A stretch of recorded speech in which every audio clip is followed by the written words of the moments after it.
Bismillah walhamdulillah wassalatu wassalamu ala rasulillah wa ala alihi wa sahbihi wa mawalah. Assalamu alaikum wa rahmatullahi wa barakatuh. Welcome into another lecture of the Armor program. So, in the last few lectures, we discussed and we looked at the atheistic evidence or proofs or arguments for what they believe in. And now it's time to look at the other side, the theistic arguments and proofs and evidence for what they believe in. Now, the question that comes to the mind probably is that, is it a must for every Muslim to know the things that we'll talk about? And the answer is no. The Prophet ﷺ, when people approached him and they wanted to become Muslims, he never asked them, have you or do you have any logical evidence for your belief or for becoming Muslim? He never did that. He accepted Islam from them and that was it. So if you or someone lives in a village, in a Muslim country, everyone is Muslim, he's not exposed to any doubts or misconceptions or anything, then they probably do not need to know any of the things that we're talking about. Okay, as long as their faith is settled, they're happy with it, they're confident about it, let them go. Okay, Ibn Taymiyyah said there are some Muslims, some people will believe out of customs, traditions. And if those people go through their life without fitna, without doubts, and they remain on Islam, then they're going to Jannah. However, now, in the society that we live in the world that we live in now, if you live in a city, have internet, have phones, have TVs, have all those gadgets that people have nowadays, then it becomes a must for you to know those things. Protect your faith. Protect the faith of your family. Okay, protect the faith of your friends. And also call to Allah if you can. So this just shows how important this is, because let's say if you're young, as I said, then you protect your faith. But then even if you're young now, then you'll have kids later, or you already have kids. Kids will come with questions.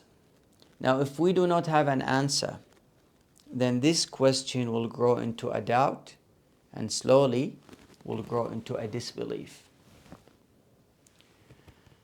Now, the other thing is we need to create a safe, tolerating environment in our homes. All questions are allowed. We get them to ask so that we can answer those questions for them, because sometimes they hide things inside, and by the time they grow up, they become 18 or older, they leave the house after that, or they get married with those disbeliefs. So as long as they're in your household, then they will obey, they'll show Islam and everything, but they don't believe in it deeply inside. So that's why whenever they get freedom, like economical freedom, they get work and things like that, and they go out of the house, that's the end of it. So we have this critical time of our children's life to shape them and to let them know about those things and build this belief in them and make it strong so that it can combat all those misconceptions and doubts that are out there. So this shows, as I said again, how important this is. So today, inshallah ta'ala, I don't think I'll be able to get to the logical arguments. So I'll discuss two things. I'll discuss the fitrah, the innate predisposition, and I'll discuss something interesting, some very interesting research in the second part of the lecture. So let's get started. Alright, so now we start with the fitrah, the natural inclination, or the natural predisposition, or the innate inclination. It's got so many English translations. And by fitrah, or this natural inclination, we mean that, and that's mostly for most theists, they say that there's a built-in, there's an innate thing in humans that pushes them to worship a God, some sort of God. And that's who put, God put this in them. Atheists, they admit it, but they try to find Darwinian explanations for it. And then what they say is, they say that, humans started in the jungles, in the savanna jungles in Africa. So because humans thought it's safe, like if they see movement in the bush, it's safer to believe or to think that this movement is a beast or a lion, so they run away. It's safer than say, nah, it's nothing, and then turns out to be a lion and eats them. So then it's safer for them to believe there's a God rather than saying there's no God and take the consequences later. So that's how they put it. Now, as you can see, those are just stories. There's no proof, there's no evidence, there's nothing to indicate that.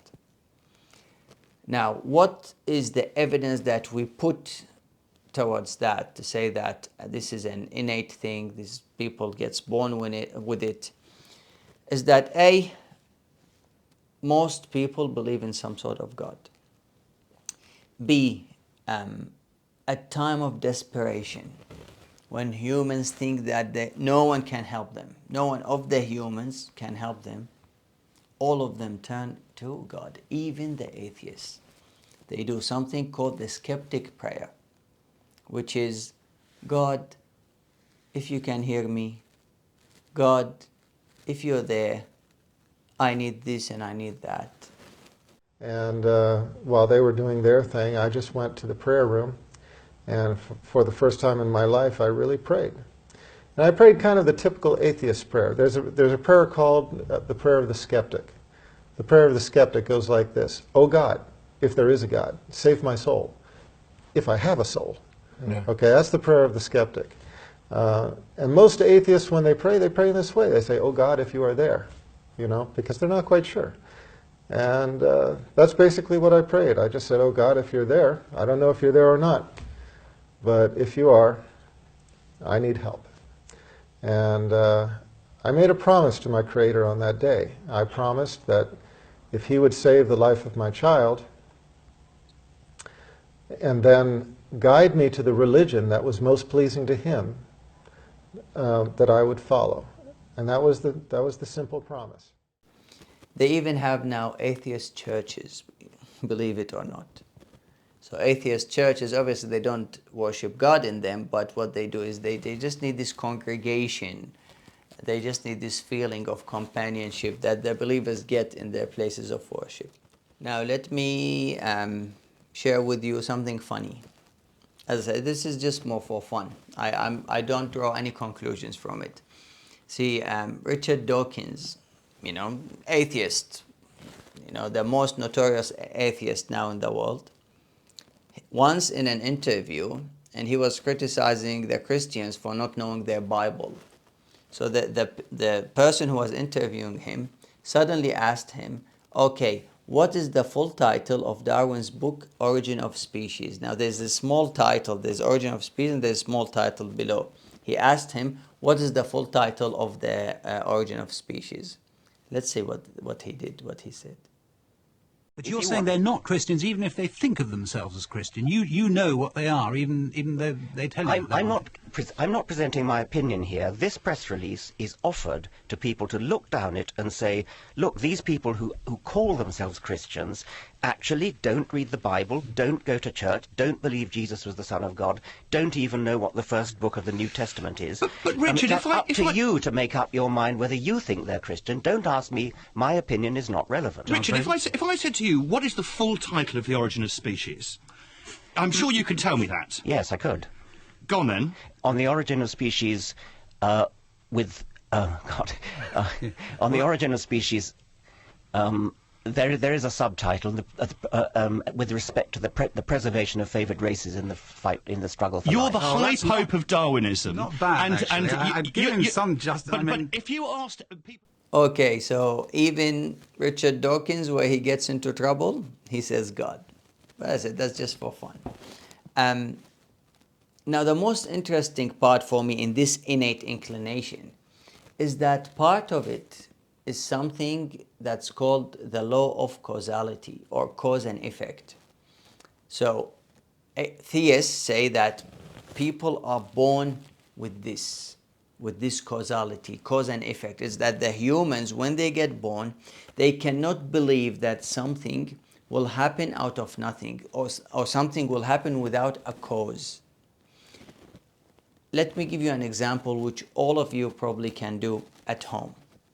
If you get maybe a 10 months old, 12 months old baby, let them play with some toys, be with them in the room alone, and maybe come from behind and, I don't know, pull their ears gently or do something at the back. And then pretend you didn't do it. So that the baby will think, the first time might look at you, look around, see what's happening, and then they'll keep playing. If you keep doing this and pretend that you're not doing it, then at the end, they'll just look at you, they'll just stare at you. And what they're saying is that, I know you did it. I don't know how you did it, but I know it's you. Because their brain, their reasoning, will not accept that something will happen without a reason. So this is how we say that you get born with it. Whereas atheists say, no, this is acquired. Later on, as we grow older, we see things happen, then we get this law of causality. And this is a very, very, very important law. We live our lives with this law of causality. Science gets done with the law of causality. Imagine, because when they do experiments, things happen, then they check and try to think what caused this, and then they put a list of the possible causes, examine each of them, and then they change things and see how results will change. So that's how we live our lives. We live it with this law of causality. So we say, theists, that God put it in us. They say it's acquired. And in addition to that, there are things that are called the fundamental logical laws, which we'll talk about later, inshallah ta'ala. So this is the innate predisposition, the fitrah. And to me, I don't think it's a very strong argument, because, as I said, atheists will just say, well, we're atheists, okay, if it's in us, then why aren't we theists? But we know that, and even from the hadith and the Islamic traditions, that despite people being born on that, it can easily be covered or deviated with what the parents will do to the children after that. So I needed to mention it, because you cannot go or pass this topic without mentioning the fitrah. However, as I said, I will not use this as an evidence or in a discussion with an atheist. But I know that it's in them, and if they get the right evidence, or they get the right arguments, and they're really seeking the truth, then this fitrah, this innate predisposition, will get activated, and maybe, just maybe, they will be guided. So that's what I have to say about fitrah. However, as I said, I wouldn't use it against an atheist. So as I said, I want to share something very interesting with you. It's research from the Pew Institute or Research Center in Washington. So it's not a Muslim, not an Islamic institution. And this is an institution that specializes in research, and they research lots of things. They use very sophisticated data collection and some research methods. They released a research which is titled The Future of World Religions, Population Growth Projections from 2010 to 2050, Why Muslims Are Rising Fastest and the Unaffiliated, and that's atheists, are shrinking as a share of the world's population. So that means their number will still go up, but as a world population, they're getting less. Now, they are saying that the main three things that affect the rates of their religion or the groups is fertility rates, the switching faith rate, and also the size of the youth population in the community. So, interesting findings that currently Christianity is top by about 2.1 billions, and Muslims come at 1.6 billion. Now, I'll talk about this later. Okay, let me just finish this. So, by 2050, Muslims will almost get to the Christians' number. By 2070, Muslims will be, or Islam will be, the top religion in regard to the proportion of the world's population by 2070. Europe, 10% by 2050 of Europe will be Muslims. Because what they're saying is with the fertility rate, for every society, for every population to grow, the rate needs to be for every woman needs to be 2.1. Because you know that they get together, I wouldn't say married, they get together. Okay, so if they do not make 2.1, because there are two of them, okay, if they do not make 2.1, that society will shrink. Now, what's the rate now in Europe, or when they publish this? 1.8 in the non-Muslims. Now, obviously, now with the LGBTQ and the, those things now, this will go even further because this was released based on 2010. Now we're 2023. So with the rise of LGBTQ, those numbers will be even less. So I anticipate that Muslims will be even more by 2050, more than 10%. So Muslims will be 10% of Europe. We have the Hindu in India. Hindu will still be the obviously majority there, but the largest Muslim population will be in India by 2050. So India will surpass Indonesia as the biggest Muslim country. United States, okay, the Christians will go down. And Islam will be the second largest religion in the States by 2050. Now it's the Jews. By 2050, Muslims will surpass that. 4 out of 10 of the Christians in the world will be in the sub-Saharan Africa, will be in Africa. Also, by 2050, 51 countries will have Muslim majority, rather than what we have in 2010, or what we had was 49. So the extra 2 countries will be Nigeria. Nigeria will be mostly Muslims by 2050, and Macedonia. There will be majority of Muslims countries there. What else? I think I've wrote some very interesting stuff about that. If you look at there is a very, very interesting one. If you look at the rate projected cumulative change due to religious switching, so people will switch their faith, okay? If you look at that chart, just look at the Christians chart. So, and look at the atheist chart. So that big red chart, the Christians one, the minus, the loss, it's all going to the atheists. What does that tell you? That tells you that Christianity does not have much to offer. Christianity does not have much to offer. That religion has lost its reliability. And when you hear because now you get involved in hearing Christians and their arguments for their religion, because we share, as I said, we share the arguments up until we say there's a creator, and then we split. Our religion have the firm, undeniable proofs, and their religion after that becomes stories, multiple Bibles, funny stories about the prophets that slept with their daughters, a'udhu billah, and some things that no one can believe, let alone the Trinity, the 3 in 1 and 1 equals 3, and they tried to convince people with that. So Christianity does not have much to offer. Now, my take on some of the points, obviously you see the Muslims, they gain a little bit. However, let me tell you what I see, okay? Because the research, obviously the research.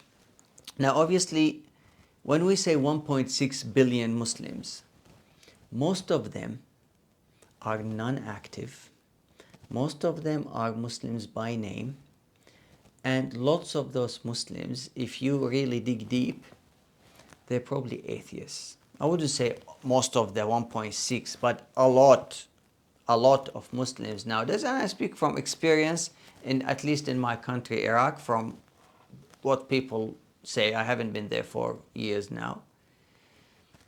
You actually, and even people who were with me, in uni and stuff like that, lots of them turned into atheists now. On numbers, on papers, they're calculated as Muslims.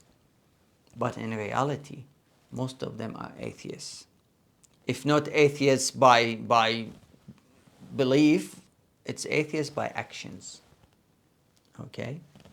So, those numbers, and obviously in Muslim countries, still people, especially young people, they will not announce that. There's some fear of, or social fear from people and from parents. So I don't think the numbers of atheists in the Islamic countries are true. And that's why we started this program. That's why there are many programs now in the Islamic world trying to tackle this problem. Christians had this problem for years, because this is just what we said now about their religion doesn't make sense. So that's why they have lots of people who are calling and have arguments and debates. For us, this came late. It's coming now with the temptations of life, and it's coming now with the lack of knowledge. That's why we need to spread everything, whatever we will learn in this program.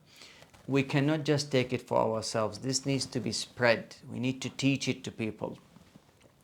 So, and the other thing is, we need to take big share of those numbers of Christians that are turning into atheism. Because if it's the temptations that's doing that, then there's nothing much that you can do about it. Temptations are strong. But if it's the lack of evidence in Christianity, then Islam is completely opposite. All what we have to do is present the evidence and start talking to people. So, inshallah, we can change history and make this even better. Now, what does that tell you as well? It tells you that Islam is coming. The future is to Islam. And it's up to us. It's up to us, and I said that before, whether we want to be part of this victory or not. Whether we want a share of the reward of this victory that Islam will... That's the Americans are saying that. It's not us, not Muslims. So despite all the agendas that are against Islam, despite the misconceptions and doubts and media that are attacking Muslims day and night,